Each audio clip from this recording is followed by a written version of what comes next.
1953, there was a mini pipe band competition in the Mansion House, and we came third in that. Now, we had no uniforms at the time, but we came third in that. And then by 1954, we had got enough money together, and we had our uniforms and our instruments, and we travelled to Portadown to play in the All-Ireland Pipe Band Championships, which that year was run by the Scottish Pipe Band Association, and we won grade 4 in the championships. And we beat Fintan Lawler's junior band into second place by a quarter of a mark. And lastly, Willie, was there any amateur dramatic movement or pantomime group or anything like that in Baldoyle at that time?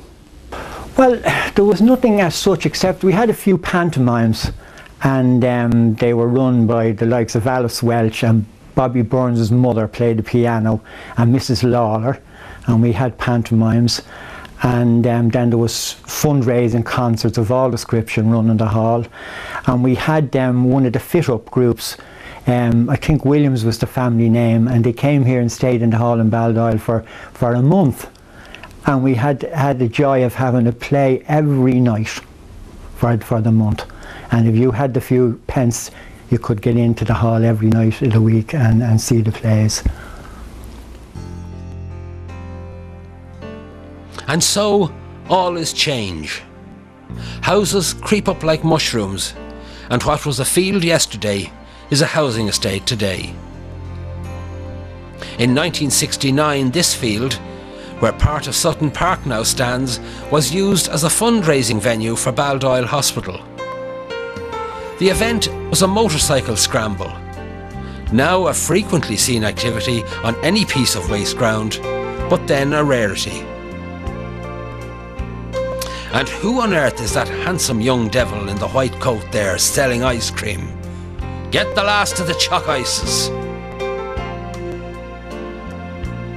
But change is all around us.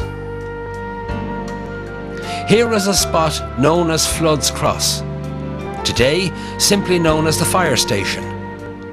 But a mere 30 years ago, this cross was a rural crossroads, with Flood's farmhouse the only building in sight. How things have changed. I'm standing beside this, well, modest flower bed here at the junction of Burghfield Road, Station Road and Strand Road. It's a site called Knock Oath, or the Knock of Hoath. And as early as 1630, this was recorded as being the southern boundary of the area of Baldoyle.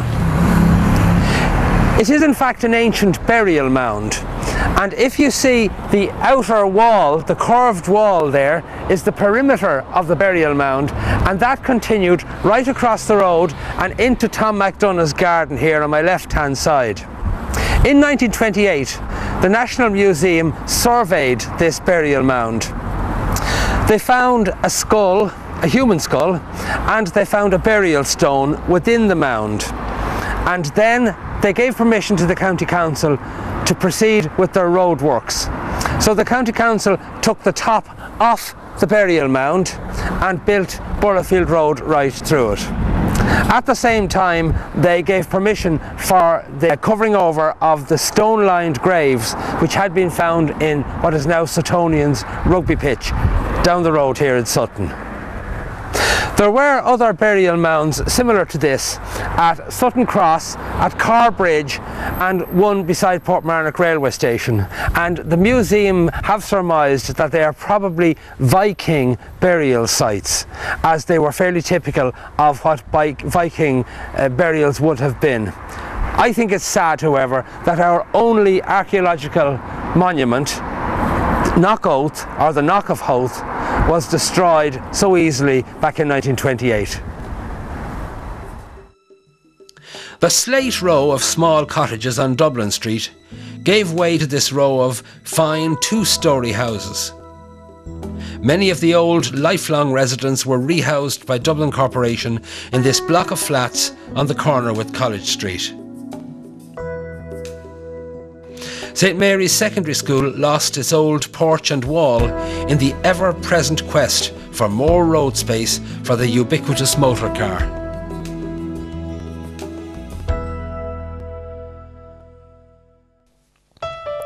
This garden wall was one of several in the locality to be constructed from seconds quality brick from Portmarnock.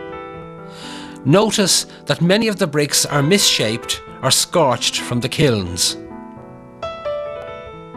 Thomas Plunkett, who lived in Portmarnock, ran a successful brick factory until after the end of World War I.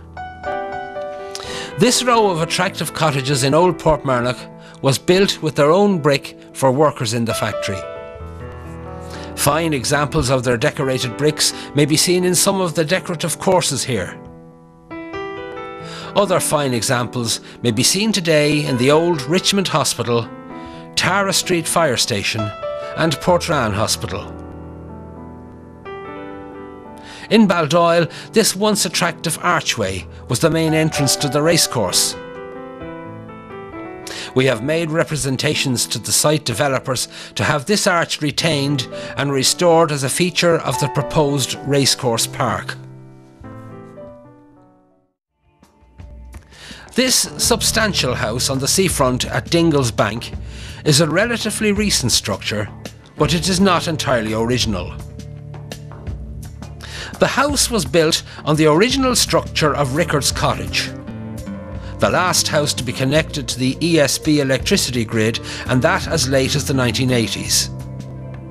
Until then, light was provided by candle or oil lamp, as the large sum of money required by the ESB to connect the house exceeded the means of the people who lived here. Joss Riley and his wife, both artists of no mean talent, bought the old cottage and built the new house around it, as the County Council would not permit the demolition and replacement of the original house.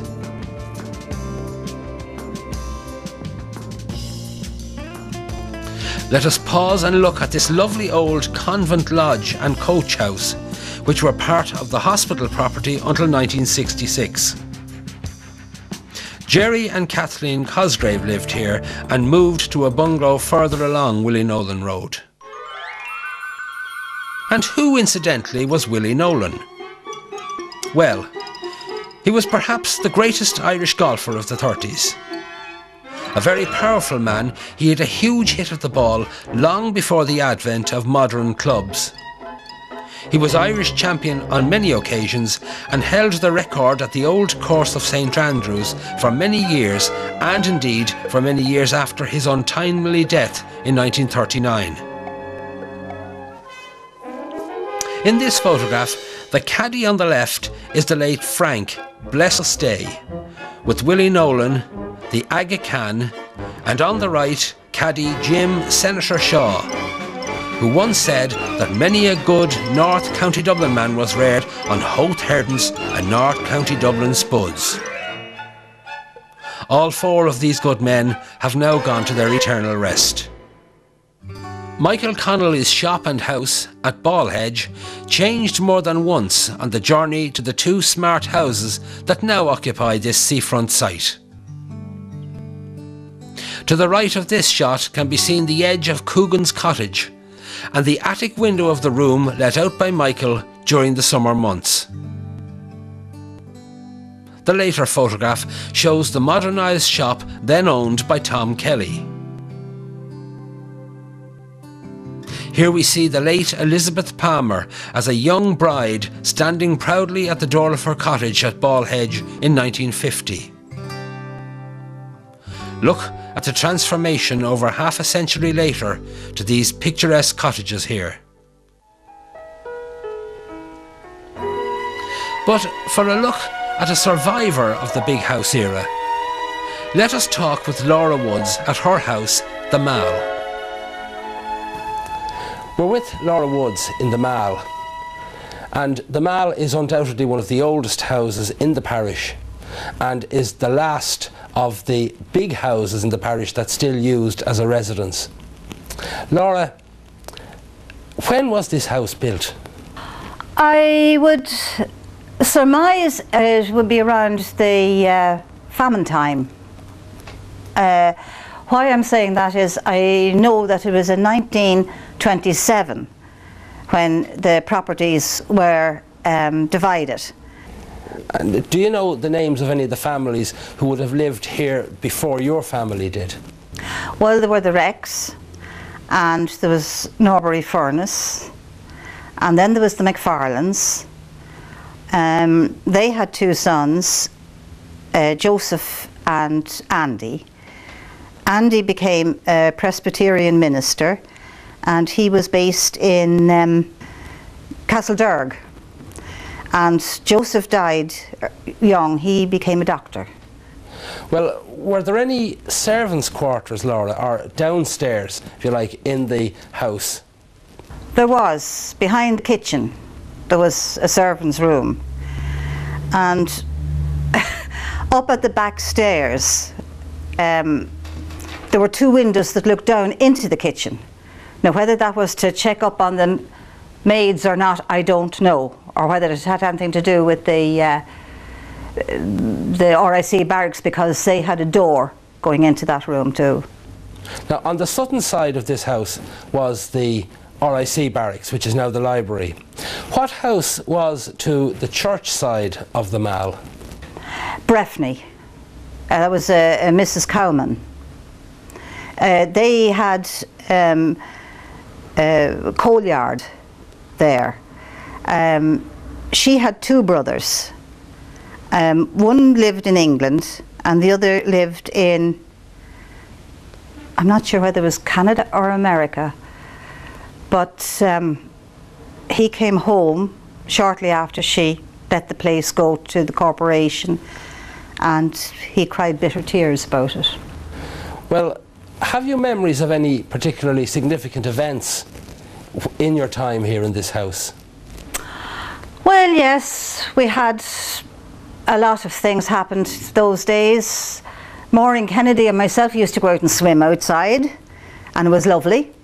You couldn't do that today. Then we had the race days. They were great, watching all the people coming down from the trains.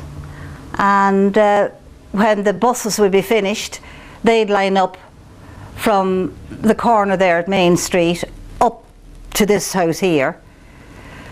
And we'd go out then and we'd make a big pot of tea and bring it out to them.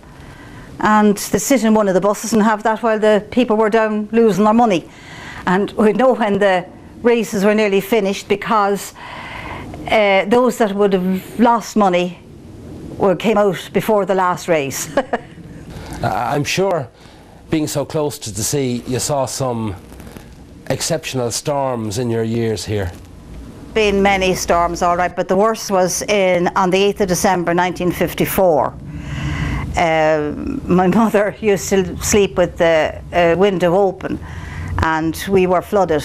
If we'd have been a bungalow, the waves would have gone over. The waves actually broke over the top of Ireland's Eye, and where the path ends now on Main Street would have been the wall of the garden at that stage, and we got seaweed down there, that far down. Your mother and yourself ran the Baldoyle post office from these premises for many years. Have you any fond memories of your time as postmistress in Baldoyle? Well, they were much more intimate, if I could put it that way. The people, everybody knew everybody else, and certainly you didn't have the violence as you have had in the last 20 odd years. You could go outside and sit down if the day was nice, and people would come in and have a chat with you. And no, it was lovely, those days. Am I right in thinking, Laura, that your mother had strong family connections with Portmarnock? She had, yes. My grandmother, Elizabeth Riley, she was born and reared in Portmarnock, and she married here in Baldoyle. She had two sisters that lived there on the Golf Road, Jane and Margaret. There was quite a big family of them. I'm still trying to look into their background, but I haven't gone that far yet. Your mother is one of the last people to have been buried in Portmarnock. That's right, that's right, yes, yes. The large, hospitable Duff's Cyclists' House stood on College Street and is now transformed into the sorting office for all of Dublin 13 and a modern dwelling. This tavern here had a 7-day licence, while the pub on Main Street could only open Monday to Saturday. And also on College Street, Sherwin's Cottage was the home and shop of Emmy Coogan and later her niece Nanny Sheridan. This was a tiny huckster shop where you could buy bread and penny sweets. This window is typical to Nanny's window, where my father bought us licorice pipes with their little red dots of glowing embers and the grandly named Imperial Mice on our way home from 10 o'clock Mass on Sundays. We had Cough No More bars, Toffo Lux, Flash Bar, butterscotch and penny pies. This bungalow on Willie Nolan Road, immediately west of the Georgian hamlet, was the home of the Dunphy family. In 1967, this house became the focus of newspaper and television reporters when a son of the house brought Ireland into second place in the Eurovision Song Contest in Vienna. This was still a new phenomenon in Ireland. Only our third entry, and Sean Dunphy was beaten into second place by a superb song, probably one of the best ever to emerge from Eurovision, Puppet on a String, sung by Sandy Shaw. Sean Dunphy still lives in Baldoyle, and he told us about his Eurovision days and his living in Baldoyle. Not her beauty alone that won me. Oh no. I always wanted to be a singer. I started off singing in the Theatre Royal when I was about 15, 16 years of age. I started in a show called Babes in the Woods. I did shows with Maureen Potter. I did shows with Jack Cruz. I did fit-ups with there was places at that time. There was places like the Merrymount Hall. There was St Anthony's Hall, Merchants Quay. We did shows here in Baldoyle as well, you know. And but to answer your question about, I have to say I always wanted to be a singer, but I didn't know it was going to be so hard. I went away to England for 7 years as a carpenter, and that's where I met my wife Lily, and our first child was born over there. But I always wanted to come home to Ireland eventually, so I got the opportunity of coming home to join Earl Gill, the Earl Gill band, and they were the resident band in the Shelburne Hotel. You have been considered for many years to be one of the trailblazers of Ireland's Eurovision competition entries. Have you any particular memories about that great night in Vienna in 1967? During the dress rehearsal, which is also taped, just in case anything happens during the live broadcast, they have it taped already. So the dress rehearsal, in other words, is live. So I had been singing the song all the week, and I knew it backwards, sideways, every way.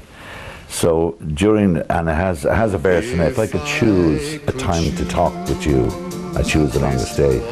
And then the second verse would be, if I could choose a time to walk with you, I choose the longest road. And of course, during the dress rehearsal, I made the mistake of singing the wrong verse. So that was a kind of it was a disaster, because they had to stop the tape.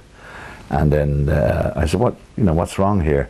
I was singing the wrong words because the orchestra were playing something different. Yeah. And that's when I started to panic. And I said, you better straighten up here, because the next one is for real. That was a kind of a haunting memory. But the other memory would be the very fact that you're representing your country.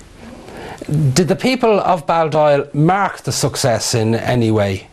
But landing in Dublin, I was told to stay on the plane till last, which I did. And then to get off the plane and to hear the cheer and the crowds. Now the people of Baldoyle were responsible for that. Now I tell you, in this way, that they organised buses and people. My Aunt Lily Farrell, and I think Mrs. Masterson was, and Mrs. Griffiths, yeah, that's right, Mrs. Griffiths, and they all organised that. I don't think there was anybody in Baldoyle the night that I came home. It was a Monday night coming home from the Eurovision, and they were just absolutely wonderful. And the airport, the terminal, and in those days, remember the balconies, the balcony they had at the airport, that was packed with, you know, I'm sure that this, like I do have photographs of it, and everyone said, "We choose you," and "Well done, Sean," and stuff like that. It was absolutely magic. I mean, there's no question about it. It was just incredible.